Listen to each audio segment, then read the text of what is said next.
everybody. This is Paul Herman, the Prince of Motivation and host of Zaka Presents My Journey. We're creating this vulnerable and positive platform where you get inspired and motivated from different leaders from our community. Today, our guest is Christian Ray Flores, who is a philanthropist, author, and founder of Exponential Life. Welcome to the show, Christian. Paul, thanks for having me. Well, the pleasure is all ours because I looked over that bio of yours. You got a lot going on and a lot of different areas around the world you have touched on. So I'm not gonna, spill the beans too early. But if anything, given the start of the podcast, could you just let our listeners know a little bit more about your background and where you grew up? So I am I'm an entrepreneur philanthropist. I'm a coach. I do high performance personal branding coaching. And I've changed like five different careers, but the background is sort of weird because I grew up on three continents. This is literally my fourth continent in my sixth country. So I grew up in Chile, Germany, Russia, Africa. And in all of those places, there was a lot of turmoil going on. Wow. So, yeah. So, I've lived like three, four lives in this one life. Mm-hmm. So just helping us out on that right there. So Yeah. in how long was this time span of the various different continents and countries that you've been to? Well, I was born in Moscow. My mom is Russian, my dad's Chilean, but they moved to Chile when I was a baby. I was maybe 6 months old, maybe less. And we were there. We were going to stay there. There was a huge military coup there, and lots of people got arrested, killed, tortured, that kind of thing. My dad was one of the people that was arrested, and he was in a concentration camp for a while. We were refugees in a UN refugee facility. So that was like literally my first childhood memories. It was being a refugee, like the very first things I remember, the earliest ones. And after that, we had sort of this sequence of things, right? We got asylum in Germany, stayed there for a little bit, went back to Russia, to the Soviet Union at the time, also for a short period of time, maybe like a year. And then we found ourselves in Africa, in Mozambique. So I changed four countries by age 7. That was a Wow. very early stage, kind Wow, of wow, boom, wow. boom, boom, back to back. A lot of cultural change, languages, everything, the people, everything. And and then sort of things slowed down, but the drama didn't stop. So when I was in Africa for 7 years, I grew up there. My formative years were there, and I there was a civil war there. Like a year in, when we arrived, there was a civil war that started. So we saw a lot of other things like that. So food shortages, our life was better, and but thanks, honey. My beautiful wife brought me some water because I was dehydrated. Shout out to the wife. Yeah, thank you. And I, my life, the childhood was actually great growing up in Africa. But you get used to very strange things like food shortages, right? So you have a lot of this food, but you have like ration cards for this other food, like bread, for example, you know. Yeah, And then there yeah, were yeah. bombings happening in the city every once in a while. You get used to it as a kid. Uh, and then basically after a number of years of growing up there, we had my parents divorced. My mom was a single mom again, and she was basically raising the two of us, my sister and I, in Russia. So we moved back to the Soviet Union. Same thing. A lot of scarcity. No, the entrepreneurship is illegal. Things like that. That Americans would find that crazy. No freedom of speech, no freedom of movement, all kinds of things like that. Zero opportunity, and then the whole thing goes crashing down right after I graduated from college. I got a degree in economics, and the whole thing collapses again. So it's like a third big shift. We have Mm. an attempted coup again in Moscow, so I see tanks in the streets of Moscow. And then my life basically transformed because the collapse brought a lot of chaos, a lot of instability, but also a lot of opportunity.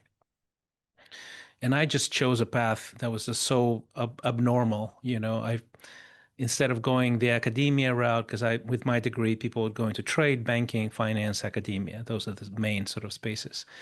And I was very musical my whole life. I was a dancer, I was a singer, and I was like, well, things are freeing up. Maybe I'll give that a try. So, and then about a year, I was on national television and got like several contracts offered to me, sold millions of albums.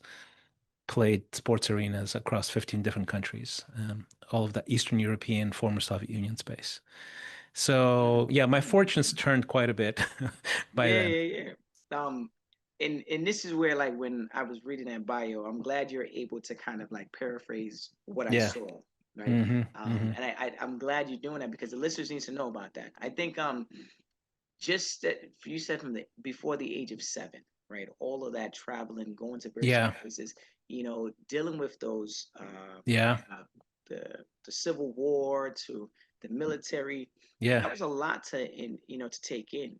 I'm how were those conversations at home when They were, kind of go through that? you adopt as a child, but definitely I remember by the fourth country, I was pretty paralyzed and confused. Like I was, when you're a kid, you sort of go with the flow a little bit, right? You can play in a refugee camp, you will find things to play with. I remember us just having so much fun in the refugee camp, because you're a kid, right? Yeah. You want to play, you start, find new friends and start playing. But by age 7, when it was like the fourth country and everybody looks different, speaks different, I don't understand the language, it gets really rough. My dad tells me that I was silent for like a year. Like he couldn't get me to speak in public or with other people in social settings. Mm, And when he asked me, he's like, "What's going on, man?" And I was like, "Well, Dad, I don't understand the language. I feel dumb. I feel, like I'm not from here. I'm disoriented." So that was definitely hard. But it forces you to acclimate, to adjust, and to learn very, very fast. And I basically I already knew Spanish and Russian when I came to Africa, and they sent me to an African school, to a local school. And I looked and there was no non-African, non-black Africans there. Like I was like, maybe there's one Indian kid, like whom I actually he picked a fight with me at some point. But it was like mostly black Africans. So culture, language, nothing, like I don't fit in. So I learned that Portuguese in 1 year when I was in that school. I had a great time, by the way. They still actually had corporal punishment at the time. So when you get in oh trouble, wow, wow. oh yeah, they hit you over you have to extend your hands and they hit you with a bamboo cane in your hands Yes, yes, in front yes, of the yes. class. So I got a lot of that, and I actually visited that school recently with my daughters, and we went to the class and we talked to the principal. It was awesome. And then they moved me to an expat school. So they throw me into this African school. I learned Portuguese in 1 year, and then they throw me into this expat school, and it's all English, and I didn't speak English. So I Oh basically no. learned English the next year after that. So I learned 4 languages by age 9. So on top of being in another country, I was adjusting to these other sort of social things. Kids, they're Hmm. clicky. They're cliques. Kids can be really mean. Yeah, yeah, no, no, you you're right, know you're right, you're right, so yeah, so I right. saw a lot of that stuff adjusting, so that was very hard and also very helpful in the long run. Mm.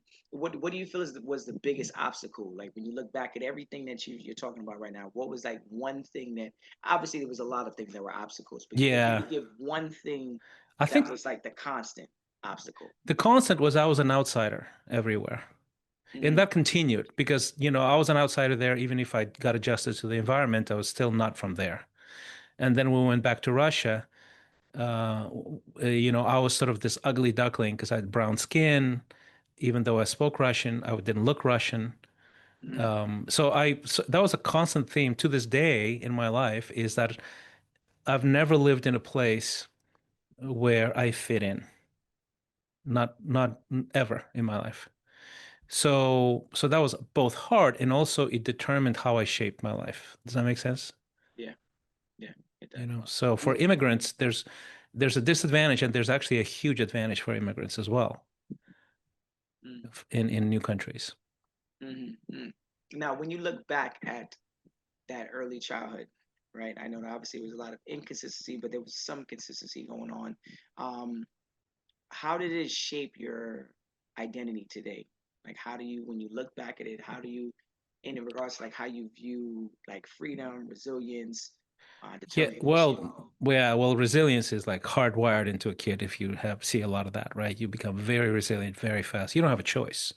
Like you're forced to adapt to a new reality and do something with it, right?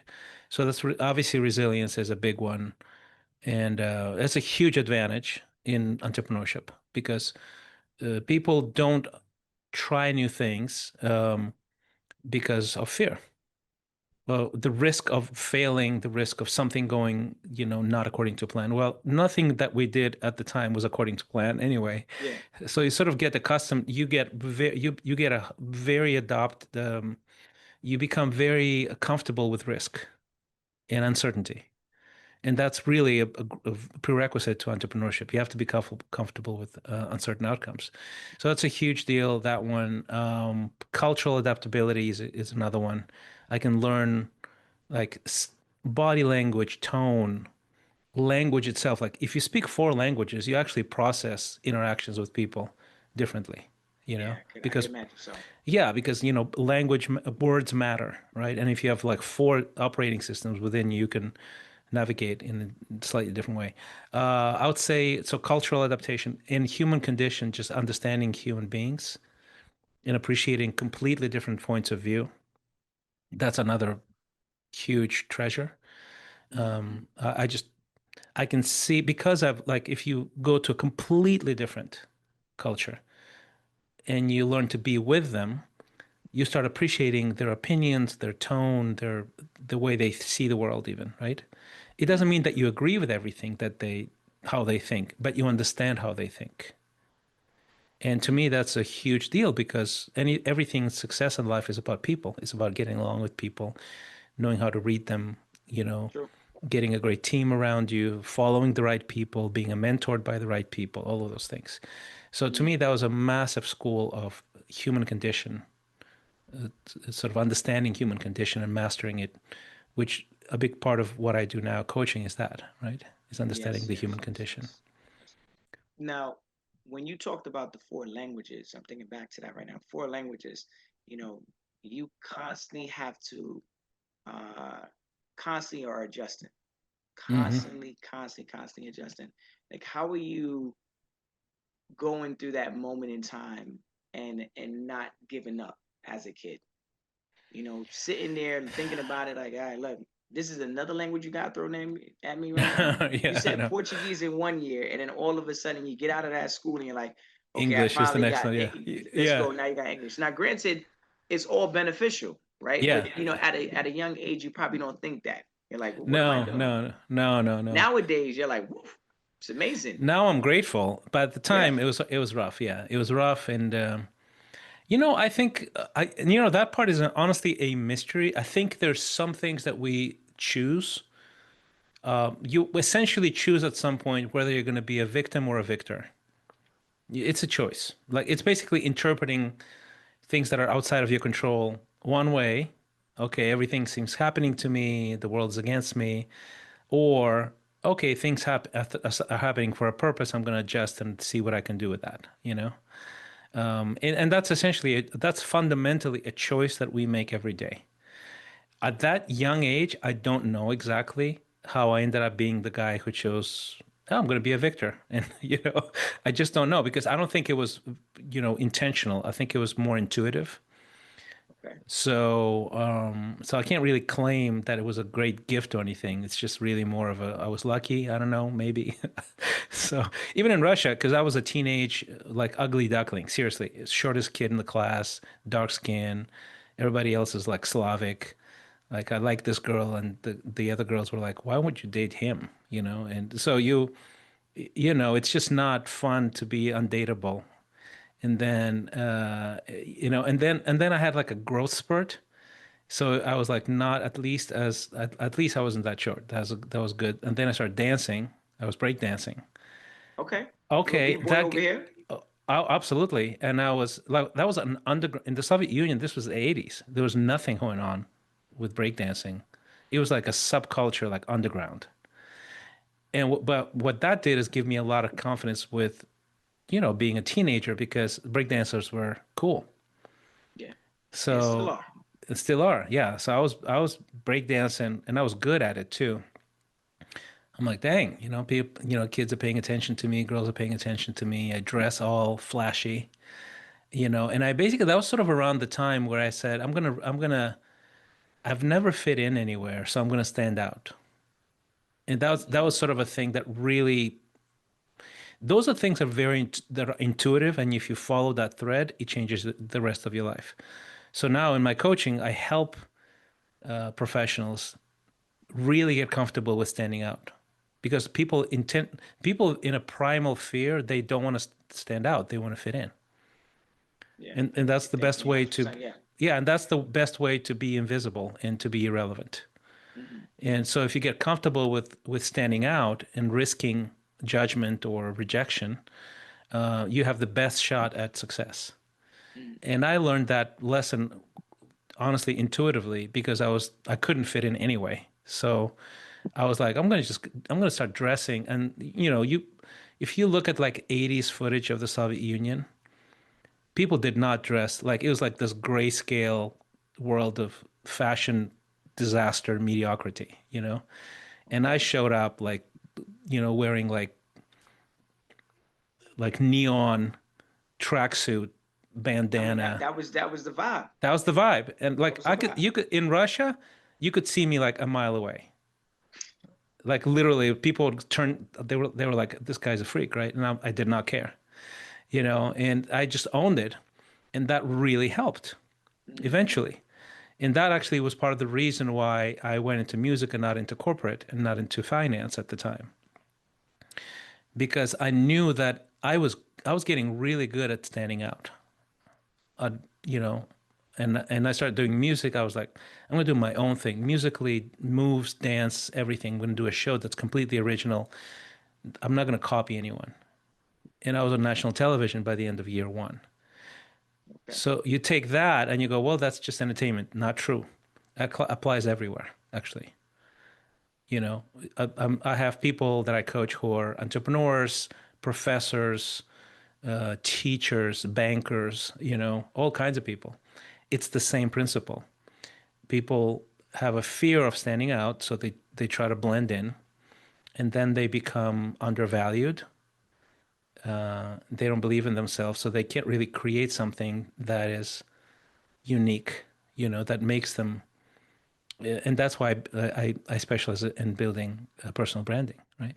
Mm. It's because I realized early on in my 20s, oh, if I create something that is, I can package my expertise.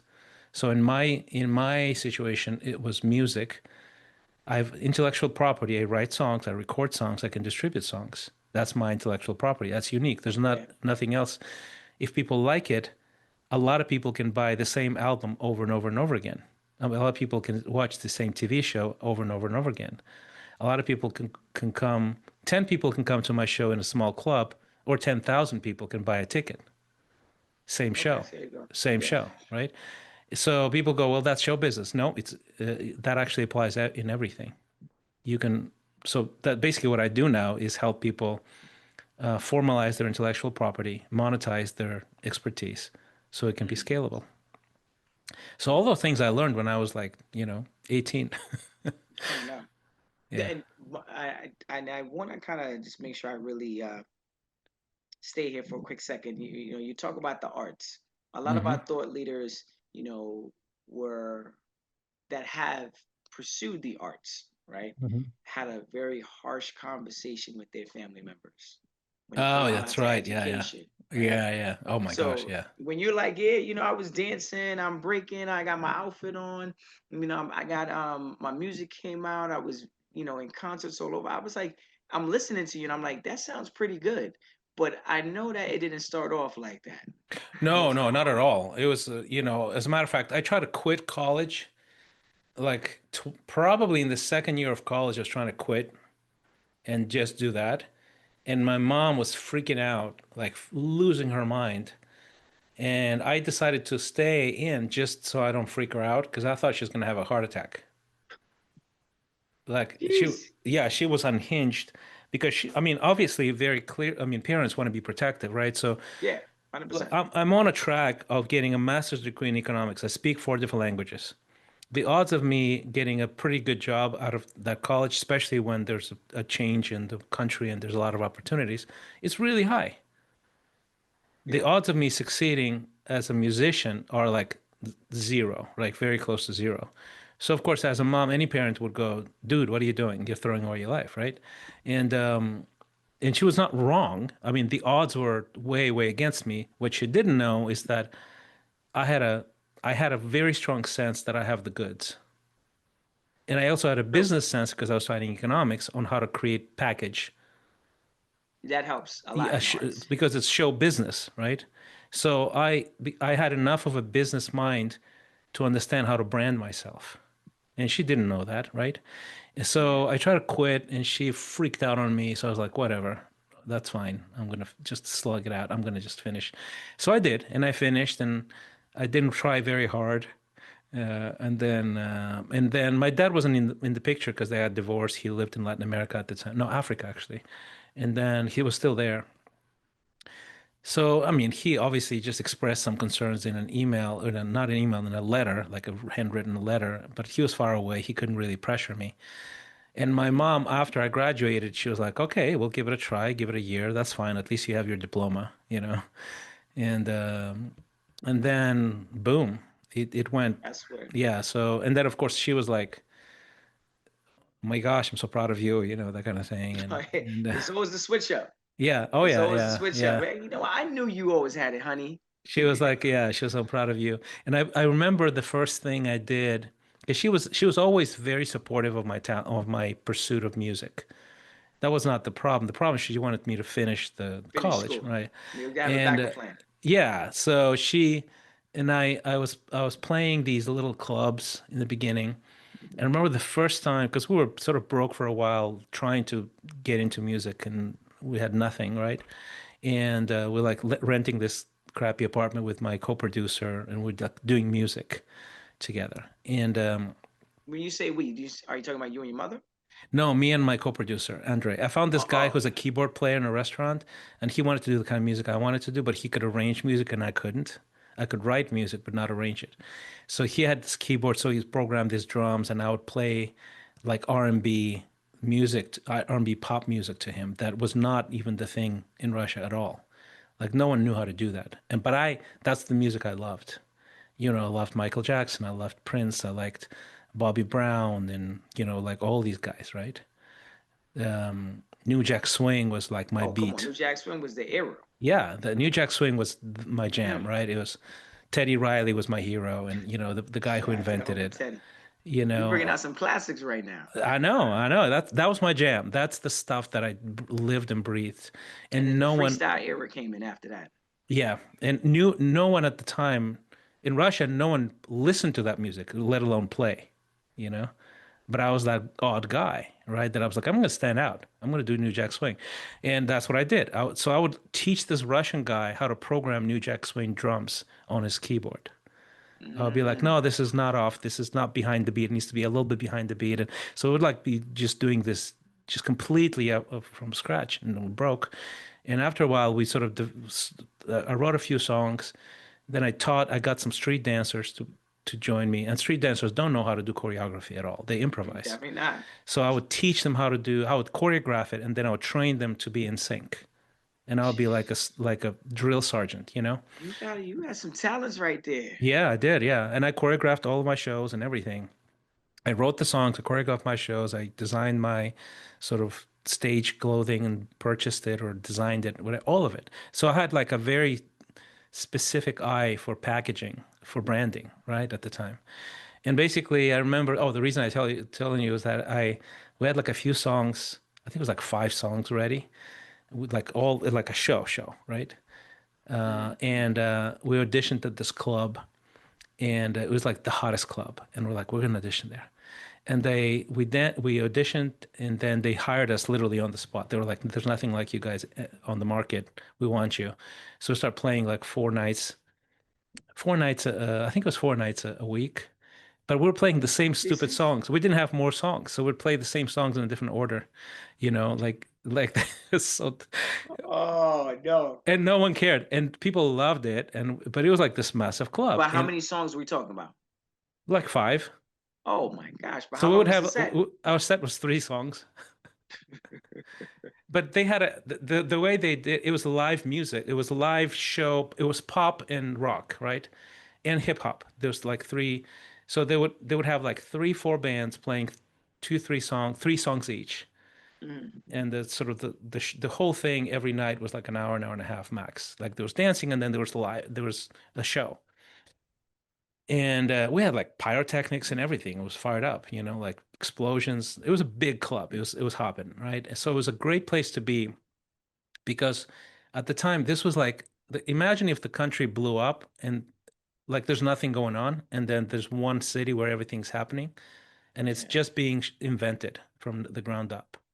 Mm, So there's like all the elite, the people that everything, politics, you name it, sports, show business, they all congregated in like two, three spots in the whole city.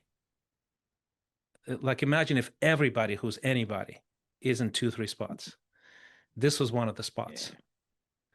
So you show up So there you could get and seen yeah, quickly. and you make a splash, people start offering you opportunities immediately, which is exactly what happened with me, right? So we were working there and they weren't paying us well at all. So I remember I got my first paycheck. My first paycheck was $60 For after a week of working there. 4 nights Four doing a nights. set. Yeah. It was $60 for the week. It's like $10, $5 a show. Uh-huh. Yeah. That was my cut, right? Obviously we had to pay the dancers a little bit and stuff like that, but that was my cut. Oh And no. seriously, yeah, that was my cut. And Oh, I forgot you had the dancers on that. no, we had like several people there. And You know, so I went my first paycheck, I went and I bought my mom a French perfume with the whole money, the whole amount. It was like $65 or something like that. And it was Fiji. I remember the brand Fiji. And I brought her that. And because she was the one who was my cheerleader, right? wow. Shout out to that. The Hmm. fact that you really pursued the arts, you didn't like graze the surface. You actually like dived in. Oh, You went yeah, from yeah, it was all in. it didn't seem like it was like, oh yeah, we just did a couple of shows and we kept it moving. You went from being like the kid playing in a refugee camp to becoming like a pop star sensation, Yeah. to help make music that influenced like the world Hmm. and the elections in Russia at one point in time. Yeah. Like you were just the fact that that even happened and it happened in that order. You Yeah, know, it's crazy. it seems that like also through your stories of me listening to it seems that everything fell into place. It Hmm. wasn't like you had to like in order to become that pop star, you had to go kind of like travel all the way to the United States Yeah. and give up your life. Hmm. Trade in your car, do Hmm. some kind of reckless stuff that some people are like, I wouldn't do that currently today. But it seems like everything kind of aligned itself, and as you continued on, more and more doors open up. But something I'm realizing along the way is that when an opportunity is there, and you know how to pick it up. Well, yeah, and that's literally what I do. It's literally still what I do now for Yeah, people. that's what I'm saying. Is Like, that what you do is you have to have a certain mindset, a resilience mindset, creativity, a lifestyle that creates something and be able to create something original. And the cool thing is that you can create something original in any field. And people just don't realize that. People are like, well, I'll just do this job. And no, no, no. Almost any job that has skill involved, you can productize that job, that skill set.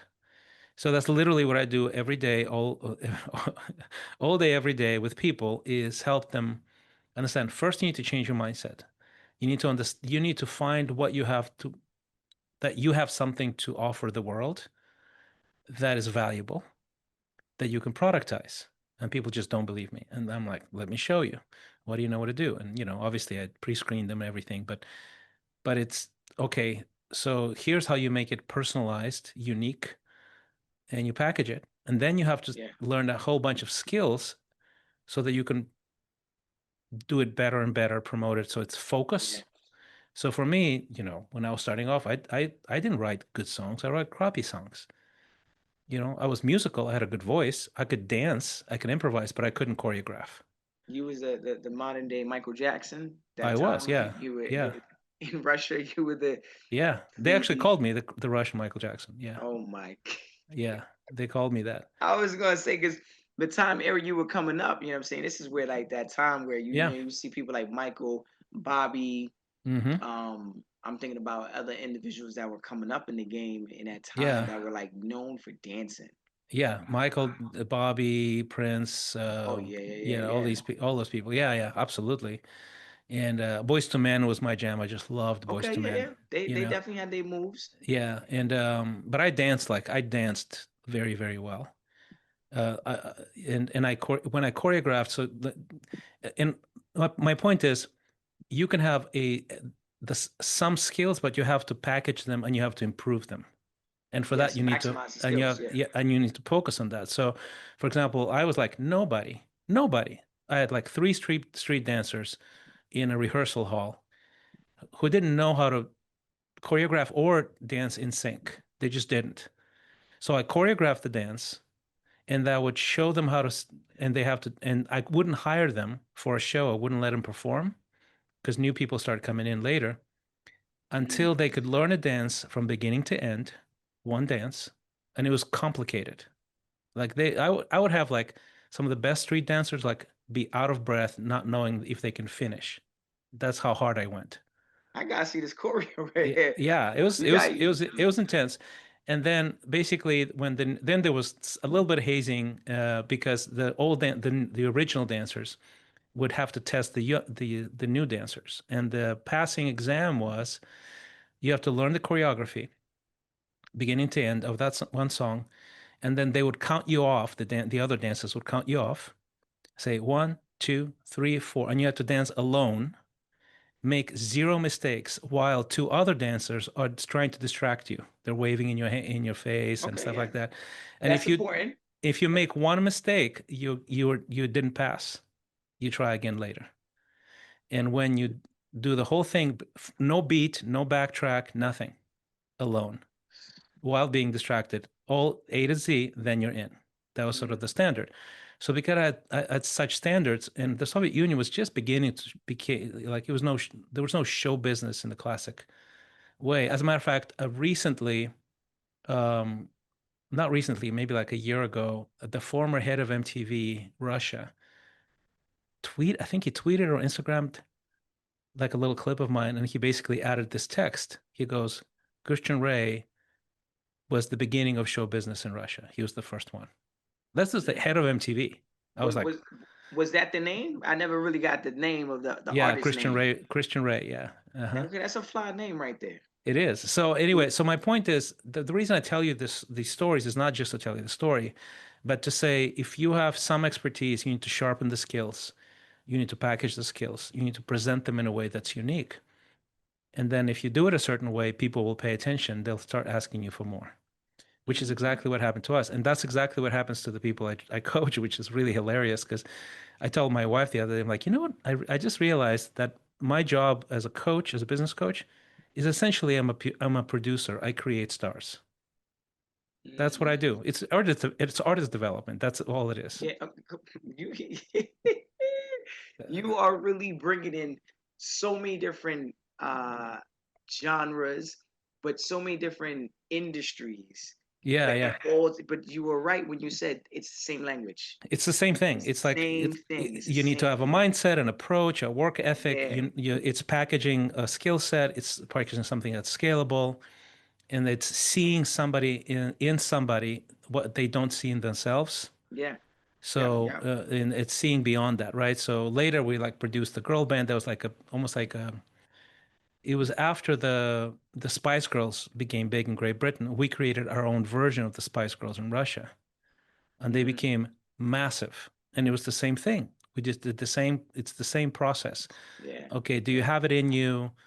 Do you look, dance, sing? Okay, can What's you the work with wow this? What's factor? the wow factor? All of that, What's and the then story behind it? yeah, and then we wrote the songs, we choreographed, they shot the music videos, we promoted them, and they became huge, right? So it's sort of the same, it's the same process, but you can do it in the professional world as well. And most people just don't understand how that works. And I was able to sort of capture that just by being not only I wasn't lucky, I was lucky, but I also understood what it took. That Yeah. it needs to be, you need to go really hard, and you need to really believe in yourself and understand that you can offer something unique. And And talking about you, Michael Jackson, by the way, like he was just like he's if he wasn't there, I don't think I would even do music, right? He was definitely one of the top ones for me. yeah, yeah, Years later, I started doing philanthropy. So we worked with a bunch of orphans, and we did big events, like 3,000 orphans from all over the town. We would do like a sports festival, then a music show after that, and then we'd do it year after year and became very successful and well known. And I was one nice, of the nice. And where is this at? in Moscow. Okay, just making sure. So the most one of the most completely crazy things that happened is that um, Michael was coming to town doing a stadium show. So I had the crazy idea with my buddy who run the nonprofit. Hey, what if we time this event to the show and see if we can reach somebody in Michael's camp and see if he wants to come and visit. And he came to my show, to my event. Oh wow, Uh-huh. wow. Uh-huh. The one and only Mr. Michael himself. Michael himself walked in the door and we were right there and Did you know he was coming? yeah, I mean we organized the whole thing. Yeah, I didn't know if you didn't know if he was coming. Like he just popped out. no, no, and until last moment you don't know. You True. just You're right. You're right. And it's the Michael too. You yeah, his never know. entourage basically either says, yeah, he might come. And so we're on our walkies, just sort of, is he coming? Is he coming? Is he coming? And we like taught the kids, like we had the kids in the orphanages learn some like Michael Jackson song or choreography. Oh, wow. And they were prepared and fired up. But we didn't tell the kids because we didn't know if he's going to show. And then we hear in the walkies, we're like, yeah, he's coming in 15 minutes.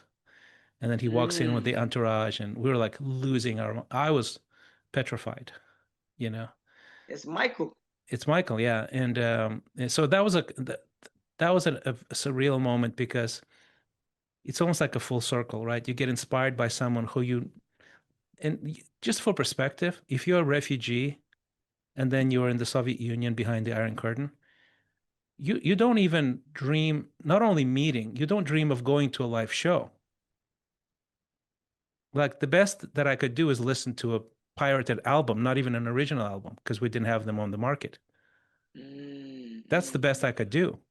And watch like third copies of VHS tapes of his dance moves, which I did. And then you take that inspiration and you shape something and you go for the gold and you are able to be recognized and have that kind of impact and then help orphans. And then that guy who inspired you to even start the whole thing actually comes to your event. That's what happens if you really invest in yourself. Yeah. You Power. know, I mean, the biggest investment is always yourself. They always yeah, say. yeah, yeah. So you definitely did tap into a lot of those investments, Exactly. and So that was just crazy. That was just like, like it was. I was paralyzed. I didn't even know what to do with myself when he mm, showed up. Oh, and the other thing that was just so bizarre is that his crew liked us, liked the organization so much because the volunteers were amazing and there was a bunch of them. They needed extras for stage, because he has this big Earth song. There's like a big, it requires like a few older women, that kind of thing. It's like, do you have any older women from your volunteers? So my mom was a volunteer. So my mom was an wow, extra on stage with Michael Jackson in front of 80,000 people. wow. And this, and to think about it, mom was in the beginning like, honey, you just gotta go to school. No, yeah. And then, but now, mom, you got to share the stage with Michael Jackson. Yeah. How crazy is that? You really doing it up. You really doing it up. I mean, again, like I said, the bio as I'm going through it, I'm like, all right, this guy's done some stuff, right? But Yeah. to hear the stories and how they connect is always so good, because Yeah. Yeah. and Yeah. when you see something on someone's bio or resume, you're like, okay, that looks nice, but you could see the flow, you can see the connection of it, and it seems a little Yeah. more intimate. So I'm glad that you're breaking through those stories. A lot of those victories, like you said, the victor um, or the victim, right? Yeah. What Hmm. was like one of the hardest parts of all of this? And Um, you know what? It's just I think rejection is always rejection will break you, right? Or at least attempt to. And a lot of true. I think it's really overcoming. It's not really outer obstacles because outer obstacles will come and go, and you'll never know who's going to accept you, reject you, whatever. But the biggest thing is the inner insecurity. It's just Yeah, I just don't believe I yeah. can do this kind of thing, and it's Imposter and syndrome. yeah, imposter syndrome. It just never goes away, and it never goes away. You have to learn how to navigate, how to push through it, and how to process it, right? But it never stopped with me. For example, like first I was like, if I audition to this club, people are gonna think I'm an idiot, right? I became one of the top pop stars, Yeah. but but then is Michael coming? Oh my gosh, he's here. I'm not worthy. I was about to go on stage and perform in front of him, and he left like 15 minutes before I had to go on, and I was so grateful because I was so scared.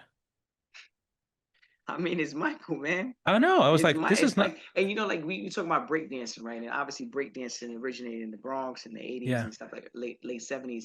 But Michael was like a dancer of all different genres. yeah. He was really good. He was really talented. He was a really good student.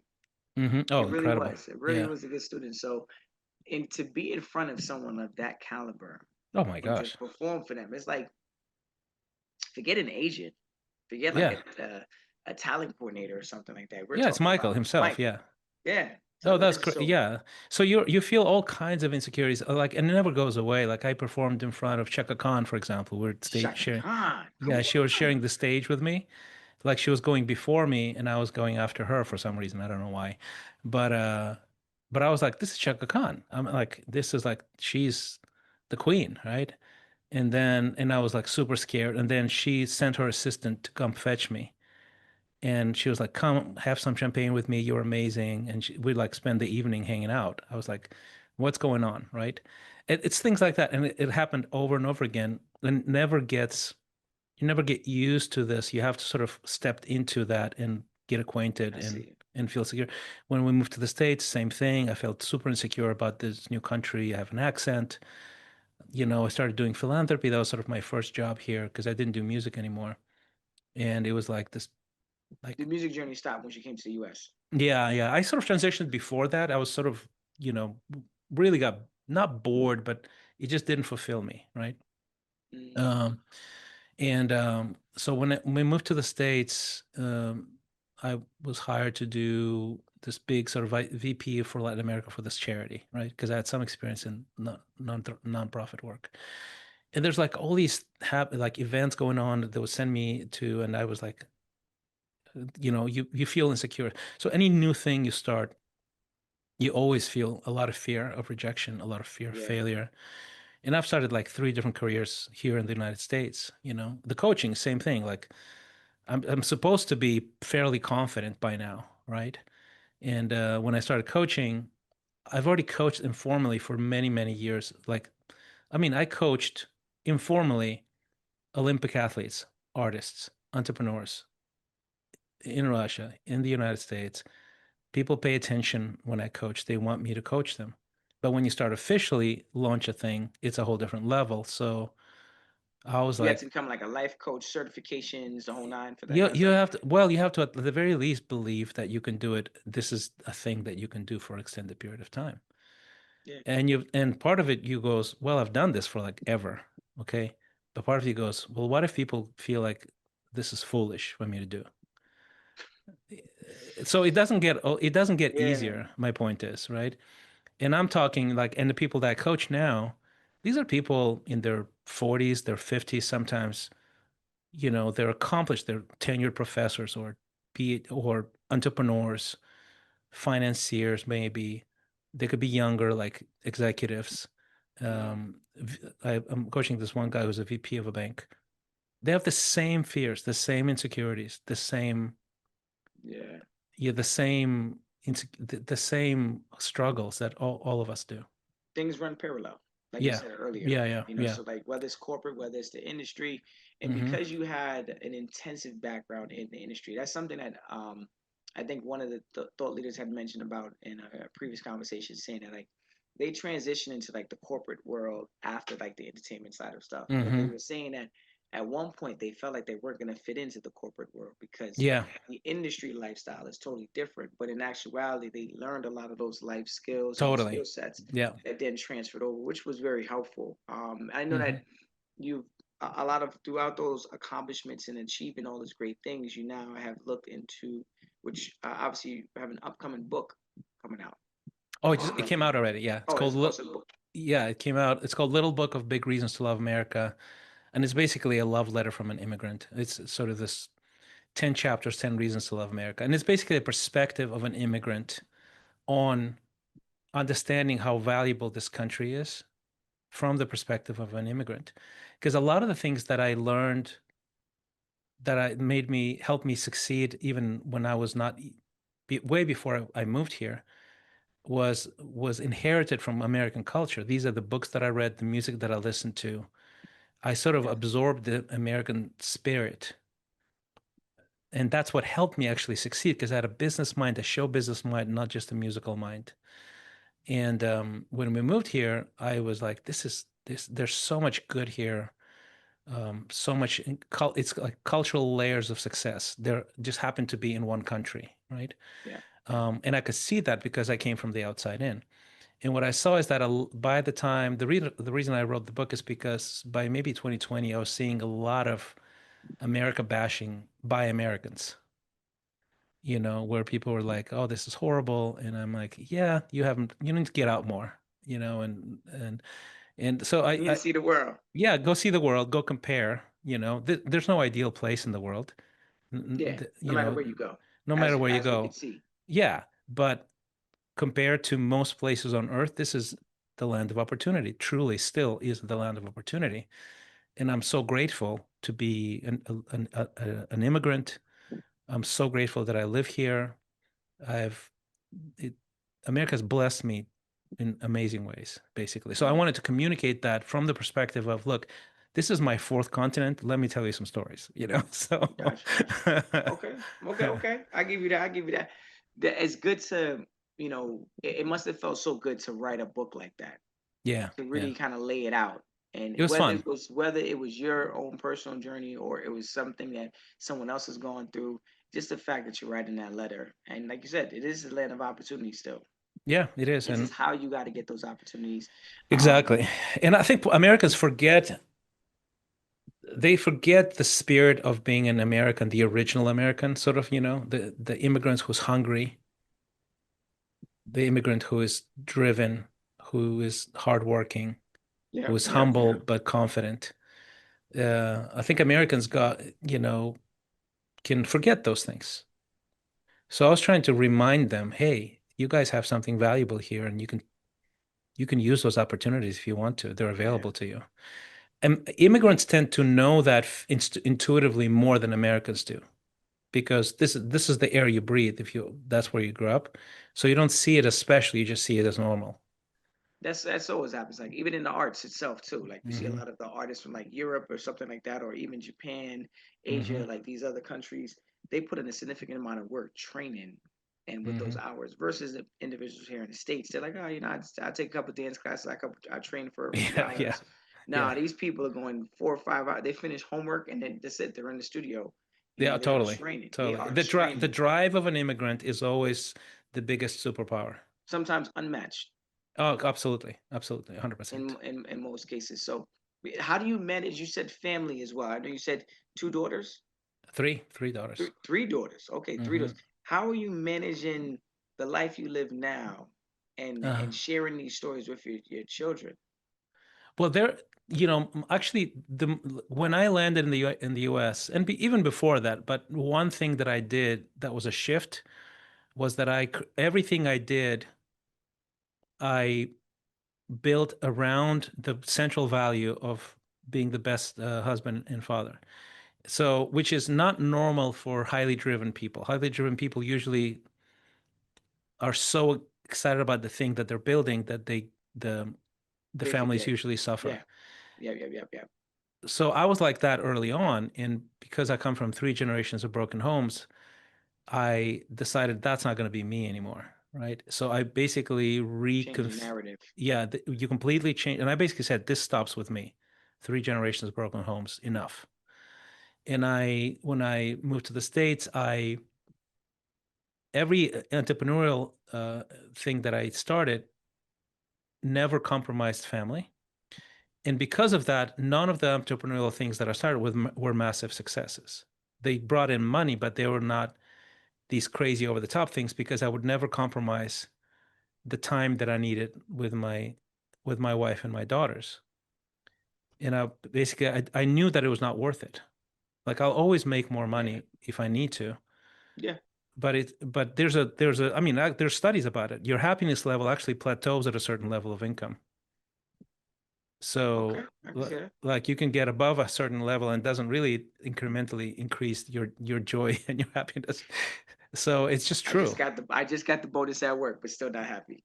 Yeah, exactly. So it's Yeah. like there's a certain level where it becomes really helpful, and then it plateaus after a certain level. So to me, I organize my life around my kids and a lot of my around my wife, and I did entrepreneurial, philanthropic. The things that I did secondary to the family piece.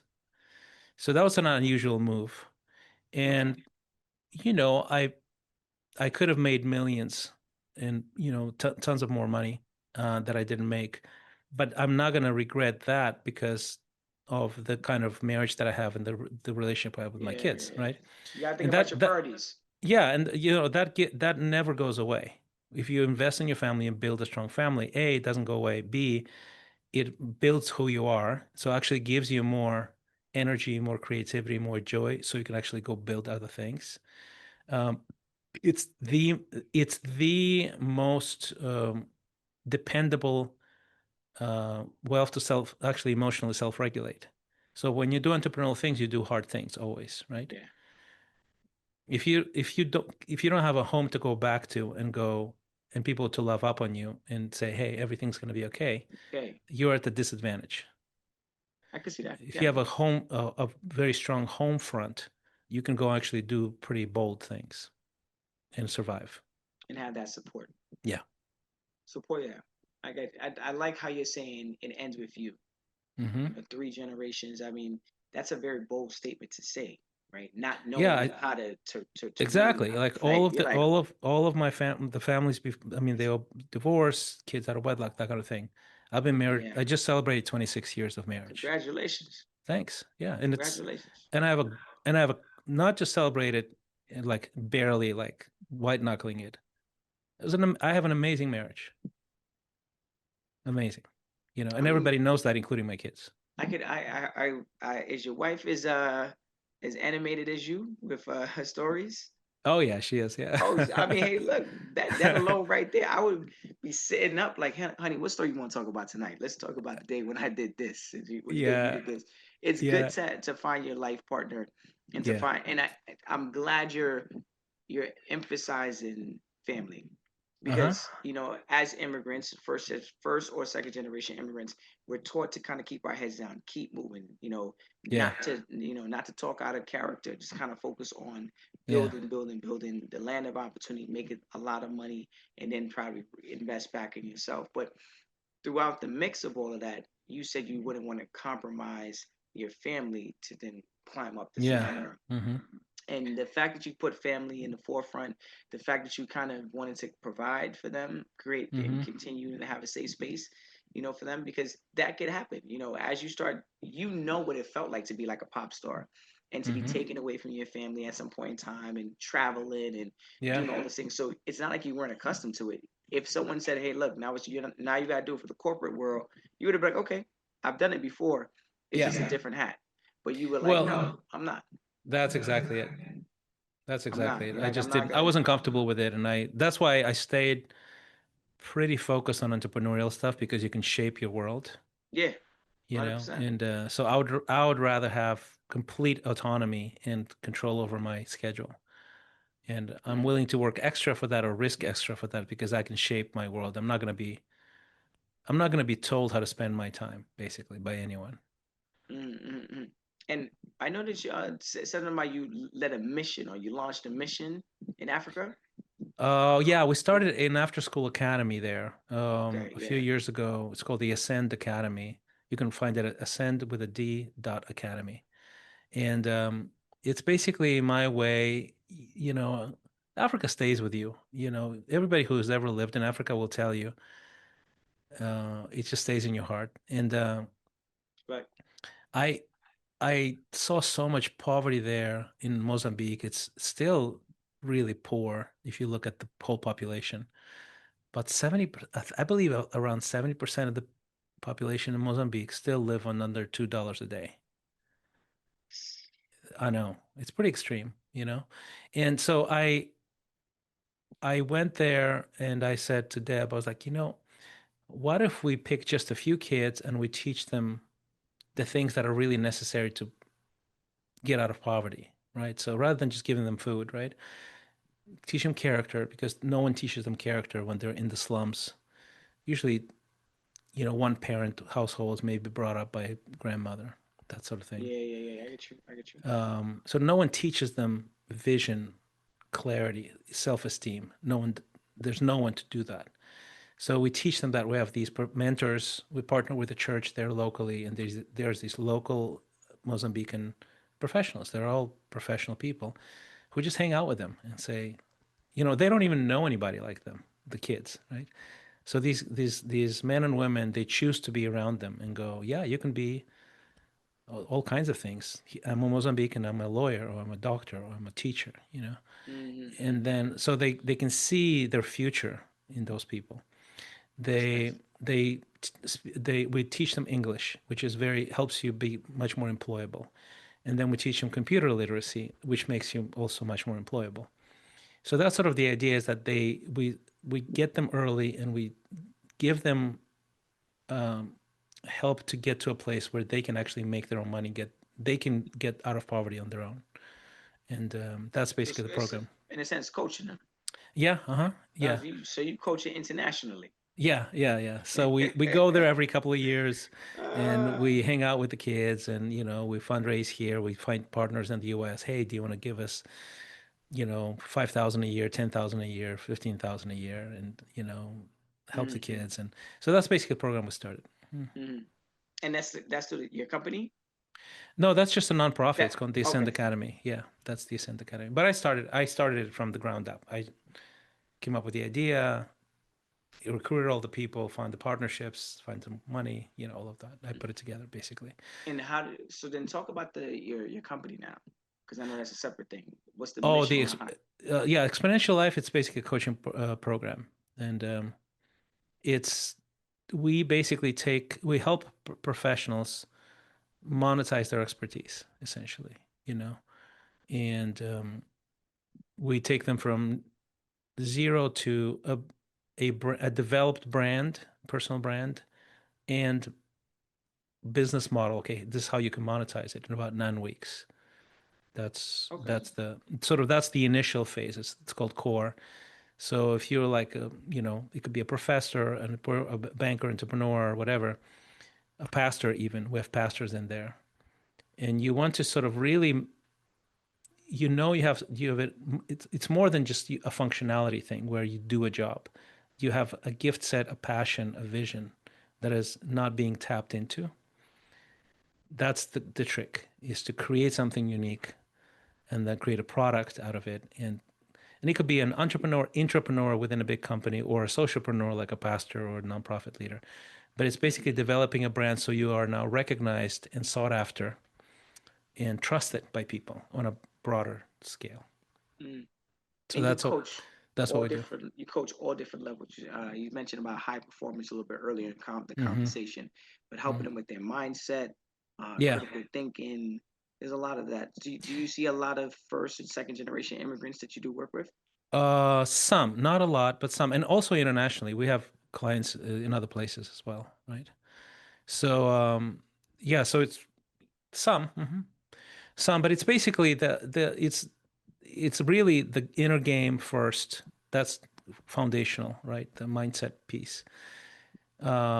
finding your edge is second. It's basically marrying your functionality, which is what the job that you do, with your vitality, the things that are very specific to you, and how to fuse those things into something that can then become a brand, you know? So that's basically the process. It's the fuel, which is the inner game piece, the edge, which is what you know how to do with who you are, and then the brand, which is something that the world can see. Okay, this person will be known for this kind of thing, Gotcha. and that's the process basically. Hmm. Wow. Wow. You're really, really, really done some stuff. And the thing is that you talk about it so lightly, right? Yeah, Like there's a lot of juggling happening yeah, that behind closed doors, I mean, most people would have probably like lost a lot of hair by now. yeah. Would have been Uh-huh. stressed out. Like, look, this is crazy. But you do it and you're happy to do it. And I love the fact that when I'm talking to our thought leaders, that they found something that makes them happy. Like obviously the land of opportunity, but doesn't necessarily mean you got to be a doctor. Doesn't mean you have to be a lawyer, right? Yeah.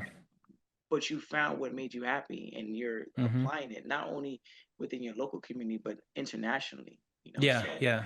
that legacy that you want to live, and I want to kind of Hmm. end it off with that, you know um what type of legacy, obviously you have three kids, right? Yeah, I mean that's the prime. I think the primary legacy of any man is his family, right?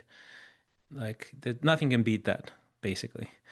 But I would say, yeah, I would say there's a scripture in the Bible in Proverbs that says a man with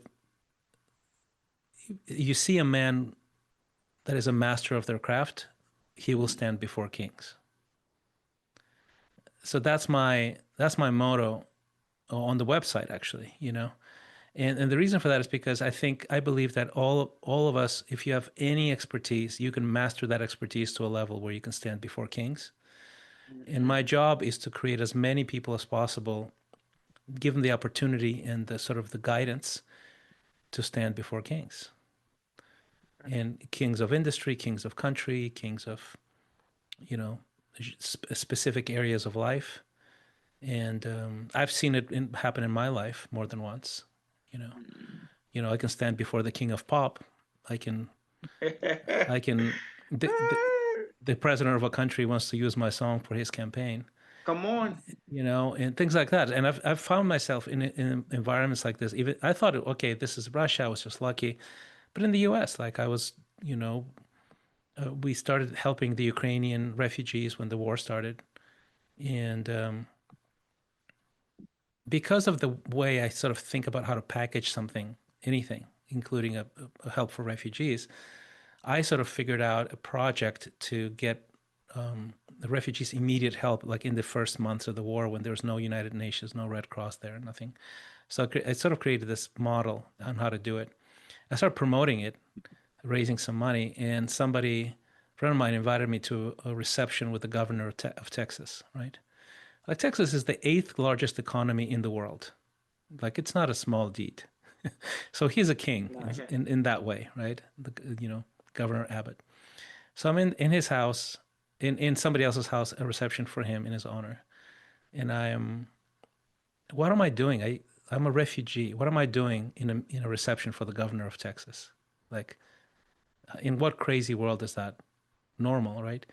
And then what I'm doing, I'm hustling to see if I can. He's raising money for his campaign, and I'm raising money for the Ukrainians during his reception, which is kind of bold, right? And and I talked and I started like talking to people, and I'm just hustling, man. I'm just telling the story. Hey, we're helping this way. Can you help? And this one lady who was like at the very last person that I talked to, she was sort of the most. I think I was like unapproachable. That's how she felt to me.